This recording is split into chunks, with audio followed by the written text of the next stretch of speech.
porque los demonios solicitaron a Jesús por los cerdos. La fascinante historia de Jesús expulsando la legión de demonios hacia un rebaño de cerdos se encuentra en Lucas.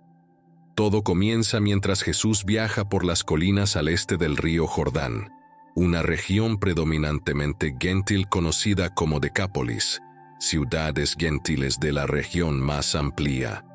Luego navegaron hacia la región de las guarniciones al este de Galilea.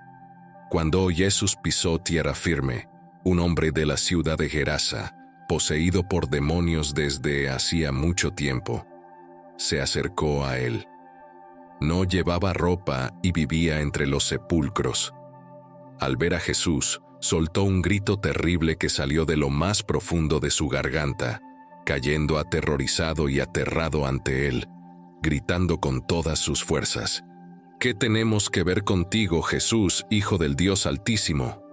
Te ruego que no nos atormentes antes del tiempo asignado para el juicio.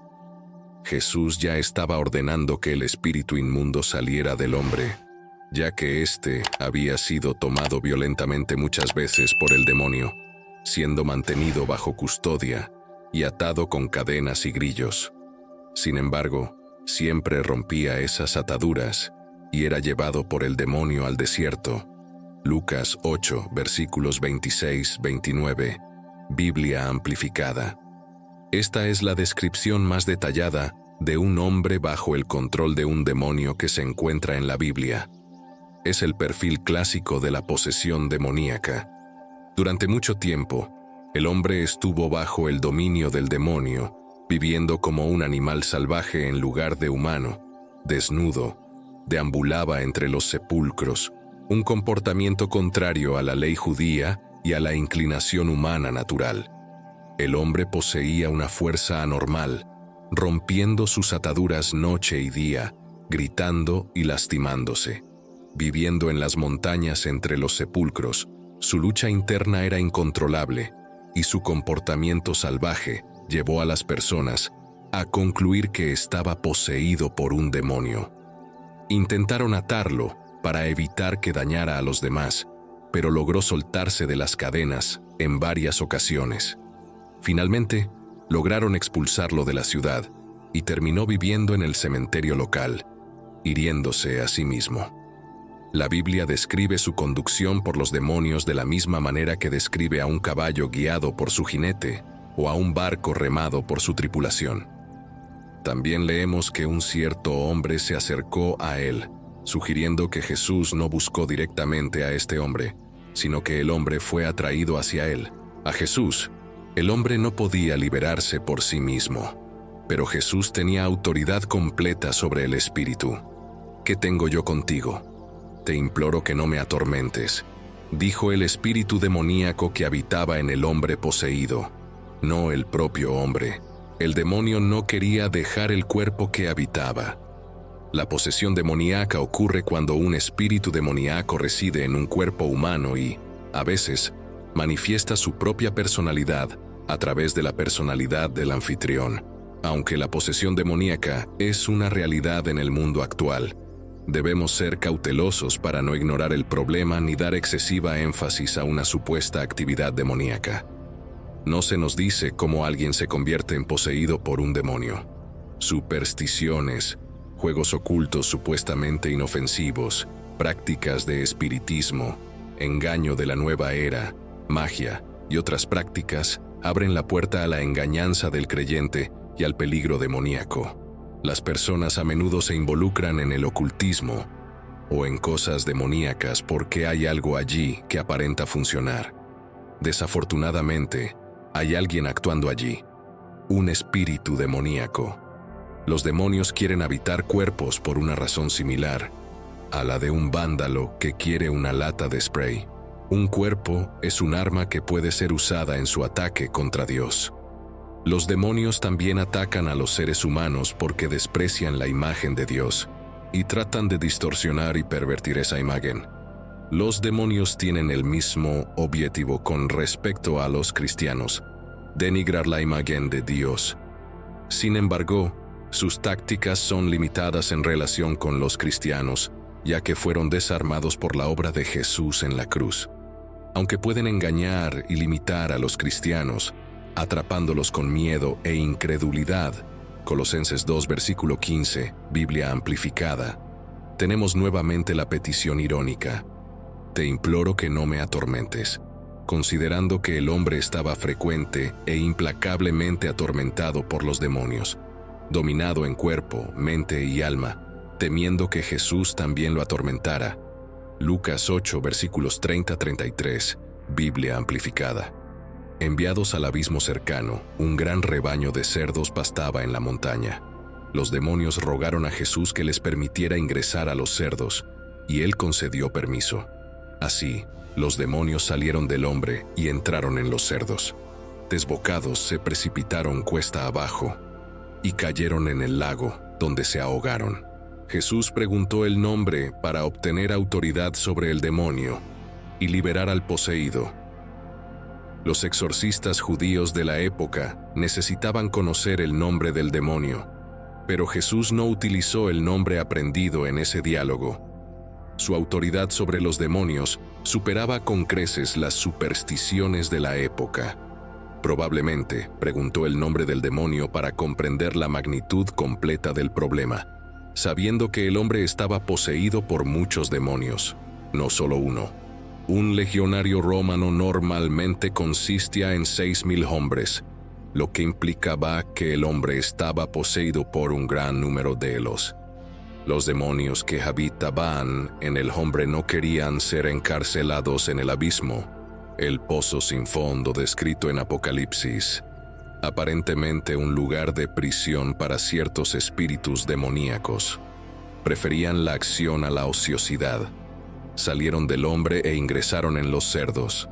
La idea de que los demonios pueden habitar los cuerpos de animales puede parecer extraña, pero también se muestra.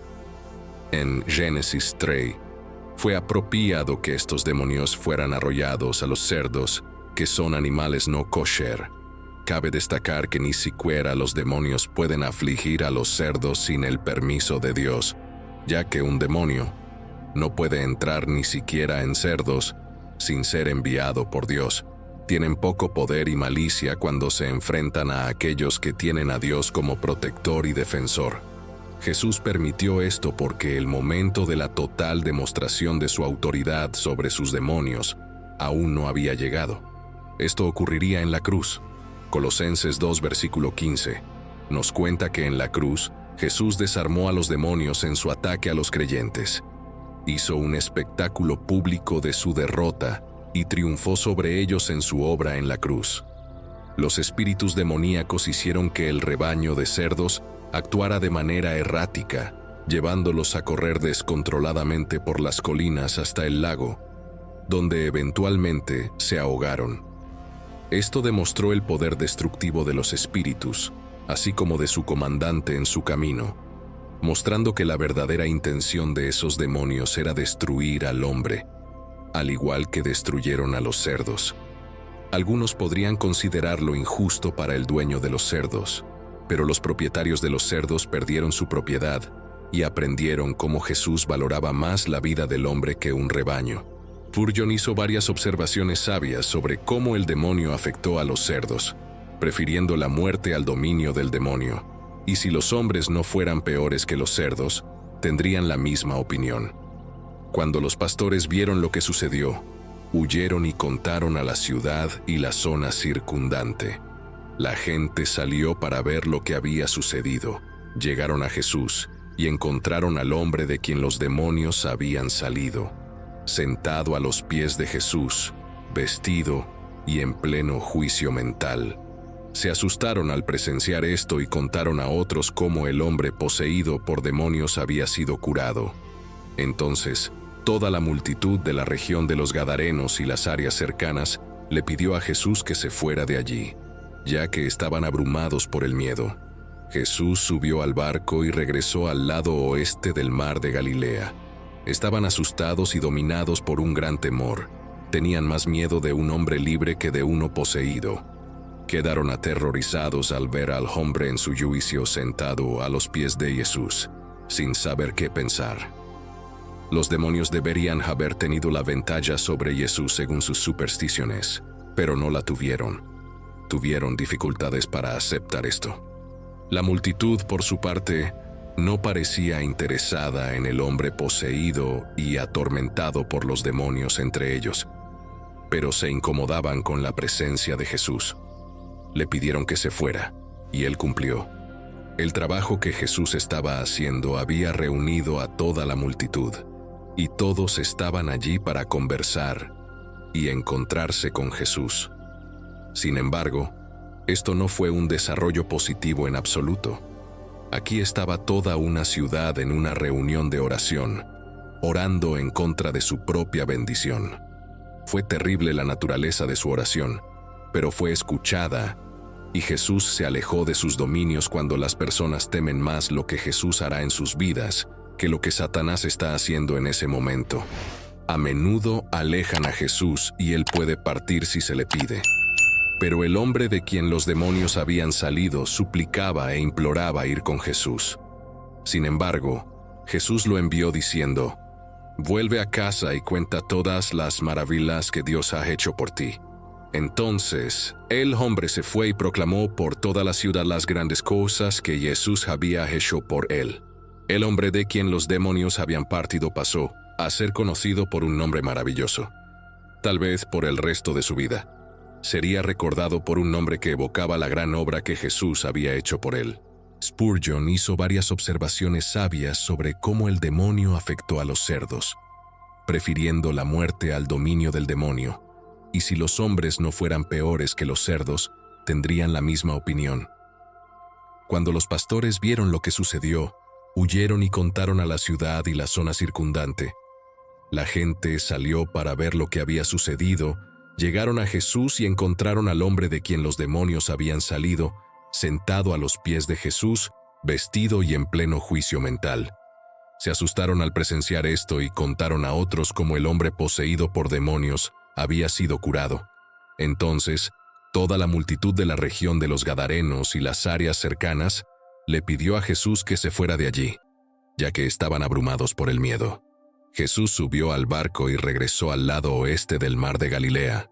Estaban asustados y dominados por un gran temor. Tenían más miedo de un hombre libre que de uno poseído. Quedaron aterrorizados al ver al hombre en su juicio sentado a los pies de Jesús, sin saber qué pensar. Los demonios deberían haber tenido la ventaja sobre Jesús según sus supersticiones, pero no la tuvieron. Tuvieron dificultades para aceptar esto. La multitud, por su parte, no parecía interesada en el hombre poseído y atormentado por los demonios entre ellos, pero se incomodaban con la presencia de Jesús. Le pidieron que se fuera, y él cumplió. El trabajo que Jesús estaba haciendo había reunido a toda la multitud, y todos estaban allí para conversar y encontrarse con Jesús. Sin embargo, esto no fue un desarrollo positivo en absoluto. Aquí estaba toda una ciudad en una reunión de oración, orando en contra de su propia bendición. Fue terrible la naturaleza de su oración, pero fue escuchada.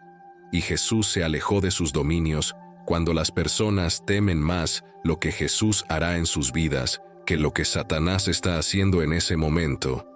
A menudo alejan a Jesús y él puede partir si se le pide. Pero el hombre de quien los demonios habían salido suplicaba e imploraba ir con Jesús. Sin embargo, Jesús lo envió diciendo: «Vuelve a casa y cuenta todas las maravillas que Dios ha hecho por ti». Entonces, el hombre se fue y proclamó por toda la ciudad las grandes cosas que Jesús había hecho por él. El hombre de quien los demonios habían partido pasó a ser conocido por un nombre maravilloso. Tal vez por el resto de su vida, sería recordado por un nombre que evocaba la gran obra que Jesús había hecho por él. Inicialmente, este hombre poseído por demonios se sentó a los pies de Jesús, pero luego solo quería estar con Jesús, siguiéndolo como un discípulo. Las personas salieron para ver lo que había sucedido. Vinieron a ver a Jesús y encontraron al hombre de quien los demonios habían salido, sentado a los pies de Jesús, vestido y en pleno juicio mental. Se asustaron ante esto. El deseo de este hombre por Jesús es una ilustración del cambio que ocurrió en su corazón. Antes, solo estaba interesado en lo que Jesús podría hacer por él, pero después del encuentro con Dios, quería al propio Jesús. Sin embargo, Jesús lo reprendió y le dijo que se fuera. A pesar de que el hombre tenía una buena intención al querer seguir a Jesús, Jesús estaba bien consciente de que el ministerio que estaba llevando a cabo para su propia familia y comunidad tenía un significado mucho mayor que cualquier otra obra que estuviera realizando. A veces puede ser desafiante para nosotros entender la manera en que Dios opera. Jesús atendió el desafortunado pedido de los habitantes de la ciudad que oraron para que Él los dejara y se fuera de sus dominios, y así lo hizo. El hombre de quien los demonios habían salido hizo una solicitud piadosa para estar con Jesús, pero Jesús le dijo que no. Esta respuesta naturalmente se debió a que este hombre podría ser una luz entre las personas que vivían en esas ciudades gentiles de una manera que Jesús y sus discípulos no podrían ser. Si él tenía miedo, y casi con certeza lo tenía, los demonios podrían regresar. Entonces es claro que ansiaba estar con Cristo. Sin embargo, Cristo alejó ese temor de él y básicamente le dijo: no necesitas estar cerca de mí, te he sanado tan completamente que nunca volverás a estar enfermo. Expuesto de otra manera, le indicó que siguiera su camino y proclamara por toda la ciudad las grandes cosas que Jesús había hecho por él. Esta era un mensaje increíble para compartir y algo que todo seguidor de Jesús debería ser capaz de predicar. Su historia mostró el valor de una vida para Jesús, ya que esa era la única razón por la cual Jesús vino a este lado del mar de Galilea. También demostró que con Jesús nadie está más allá de la esperanza, porque si este hombre puede ser transformado, entonces cualquiera puede. Jesús le dijo que contara sobre las grandes cosas que Dios hizo, y el hombre compartió con otros las grandes cosas que Jesús había hecho. No hubo contradicción, ya que Jesús es Dios. ¿Buscas prosperidad y plenitud en todas las áreas de tu vida? ¿Quieres aprender cómo la fe y la sabiduría bíblica pueden transformar tu relación con el dinero y guiarte hacia una vida más próspera? En el libro Prosperidad con Dios, encontrarás una guía inspiradora y práctica para emprender un viaje hacia la verdadera riqueza. Descubre cómo fortalecer tu fe en Dios y ponerla en acción, logrando contentamiento, éxito financiero y una vida abundante. Accede al enlace en los comentarios y sumérgete en este libro lleno de enseñanzas valiosas. Prepárate para una lectura transformadora que te guiará hacia una vida de prosperidad basada en tu conexión con el Creador. No pierdas esta oportunidad de descubrir el verdadero significado de la prosperidad. El hombre, conocido por un nombre maravilloso, que evocaba la obra extraordinaria de Jesús en su vida, partió para proclamar por toda la ciudad las grandezas que el Maestro había realizado en él. La noticia de su transformación se extendió rápidamente, y las personas se maravillaron al escuchar cómo aquel que antes estaba poseído por demonios, ahora estaba sentado a los pies de Jesús, vestido y en pleno juicio mental. A medida que la historia se difundía, la gente empezó a preguntarse acerca de ese Jesús que tenía el poder de cambiar vidas de una manera tan radical. Aunque algunos aún estaban asustados por lo sucedido con los cerdos y temían al poder de Jesús, otros comenzaron a buscarlo con curiosidad y esperanza. El hombre, ahora un mensajero vivo de la misericordia divina, no solo compartía las maravillas de su propia restauración, sino que también explicaba cómo Jesús había desarmado a los demonios en la cruz y triunfado sobre ellos. Su testimonio resonaba en los corazones de aquellos que lo escuchaban, y muchos empezaron a reconsiderar sus temores iniciales. Jesús, mientras tanto, continuaba su obra en la región, sanando a los enfermos, enseñando con autoridad y demostrando con cada acción el amor redentor de Dios. Aunque algunos aún preferían mantenerse alejados por temor a lo desconocido, otros se acercaban con la esperanza de encontrar en Jesús algo que transformara sus vidas de la misma manera que había hecho con el hombre poseído.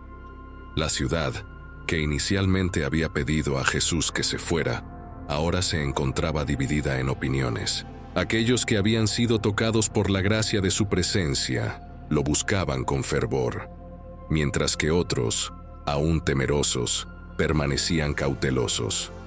Sin embargo, la fama de Jesús y sus acciones milagrosas se expandían por toda la región, y la gente empezaba a preguntarse si él podría ser la respuesta a sus anhelos más profundos. Mientras tanto, el hombre que había sido librado de la opresión demoníaca cumplía la misión que Jesús le había encomendado: contar a todos las maravillosas obras que Dios había hecho por él. Cada relato, cada palabra pronunciada por aquel hombre transformado, resonaba como una melodía de esperanza y redención. En medio de esta trama cautivante, Jesús seguía su camino, llevando consigo la luz de la verdad y la posibilidad de una nueva vida. Los corazones, una vez atemorizados, ahora comenzaban a abrirse a la posibilidad de que, tal vez, en la presencia de Jesús, encontrarían la paz que tanto ansiaban. Y así, la historia de la gracia divina continuaba tejiendo sus hilos en la vida de aquellos que se encontraban con el Hijo de Dios en aquellas tierras de transformación. La fama de Jesús se extendía como el eco de un milagro, llegando a oídos de aquellos que anhelaban una respuesta a sus más profundos anhelos. La ciudad, antes dividida en opiniones, comenzaba a experimentar una transformación. Aquellos que, en un principio, temían el poder de Jesús, ahora sentían la atracción de su amor redentor. Jesús, siempre compasivo, continuaba su camino por la región tocando corazones y sanando heridas. Su enseñanza resonaba en los valles y colinas, invitando a todos a experimentar la libertad que solo Él podía ofrecer. La ciudad, que en un momento pidió a Jesús que se fuera, ahora se encontraba dividida entre los que buscaban su presencia y los que aún permanecían cautelosos. El hombre liberado de la opresión demoníaca seguía siendo una luz brillante en la comunidad. Cada palabra que pronunciaba, cada relato de su transformación, resonaba como una melodía esperanzadora que despertaba el deseo de una nueva vida en aquellos que lo escuchaban. Su historia se convirtió en una poderosa herramienta, en manos de Dios para tocar corazones endurecidos y abrir mentes cerradas. A medida que más personas buscaban a Jesús, la ciudad se llenaba de una expectativa palpable. Los enfermos se acercaban con la esperanza de ser sanados, los atribulados buscaban consuelo, y aquellos con preguntas sin respuesta ansiaban la sabiduría que solo Jesús podía ofrecer. La ciudad, una vez temerosa, estaba ahora impregnada de una mezcla de asombro y anhelo. Jesús, consciente de las tensiones en el corazón de la ciudad, se acercaba a cada persona con amor y comprensión. Sus ojos reflejaban la profundidad de su compasión, y sus palabras traían consuelo a los afligidos. Aunque algunos aún se resistían, muchos estaban dispuestos a recibir la gracia que fluía de su presencia. La historia, que comenzó con un hombre poseído por demonios, ahora se convertía en una epopeya de redención y esperanza. Las calles resonaban con los testimonios de aquellos cuyas vidas habían sido tocadas por el poder de Jesús. Cada paso de aquel hombre que proclamaba las maravillas de Dios añadía un nuevo capítulo a esta narrativa de transformación. En medio de la incertidumbre y la expectación, la ciudad se enfrentaba a una elección fundamental: abrazar la gracia que Jesús ofrecía o aferrarse a los miedos del pasado. La historia continuaba desplegándose, revelando cómo el amor de Dios podía romper cadenas, sanar heridas y cambiar el curso de la vida de aquellos que se atrevían a buscar la luz en medio de las sombras. Y así llegamos al final de este emocionante viaje a través de la historia de transformación desencadenada por la presencia de Jesús. El hombre que alguna vez estuvo perdido en la oscuridad de la opresión demoníaca, ahora se ha convertido en un faro de esperanza, proclamando las grandezas del amor redentor de Dios. Antes de concluir, quiero invitarlos a que compartan en los comentarios lo que han aprendido de esta fascinante historia. ¿Cómo ha impactado esta narrativa en sus vidas? ¿Qué lecciones valiosas han extraído de las experiencias del hombre liberado y de la respuesta de la ciudad ante la presencia de Jesús. Además, si esta historia ha tocado sus corazones y desean seguir explorando las profundidades del mensaje de esperanza y transformación que Jesús ofrece, no olviden dejar su like y suscribirse al canal. De esta manera, estaremos juntos en más emocionantes travesías a través de las páginas de la Palabra de Dios. Agradezco a todos por embarcarse con nosotros en esta increíble aventura. Que la luz de Cristo siga brillando en cada uno de ustedes, llevando esperanza, sanación y renovación. Hasta el próximo video.